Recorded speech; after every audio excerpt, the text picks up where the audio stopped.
గోపి రామగారు వచ్చారు. రామగారు కూడా వచ్చారు.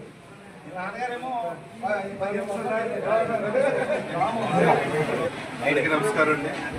ఈరోజు మన యానంలో శ్రీ విఘ్నేశ్వరుడు అంటే ఇక్కడ పిల్లారాయుడిగా ప్రసిద్ధి చెందిన విఘ్నేశ్వర స్వామి వారి నవరాత్రులు పూర్తి చేసుకుని బ్రహ్మోత్సవాలు పూర్తి చేసుకుని ఆ సందర్భంగా యానంలో కొన్ని వేల మందికి నిర్వహించే ఈవేళ ఆహ్వానించడం విచ్చేయడం జరిగింది.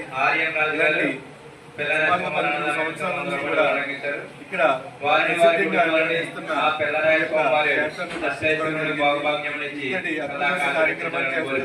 హైందవ ధర్మాన్ని ఈ విధంగా నిలబెడుతున్న యానం మిత్రులకి సోదరులకి కూడా ప్రత్యేక ధన్యవాదాలు తెలియజేసుకుంటూ ఈ ఆహ్వానాన్నే కాదు ప్రతి సంవత్సరం ఆహ్వానాన్ని బట్టి రావడం, స్వామివారిని దర్శించుకోవడం, ఈ యొక్క అద్భుతమైన కార్యక్రమంలో పాల్పంచుకుంటానని తెలియజేస్తూ నాకు ఇంతటి అవకాశం ఇచ్చిన మిత్రులకి, శ్రేయోభిలాషులకి, అలాగే గోపి గారికి, సోదరులకి, మూర్తి గారికి, వీళ్ళందరికీ కూడా, రాము గారికి, అందరికీ కూడా ప్రత్యేక ధన్యవాదాలు తెలియజేస్తున్నాను.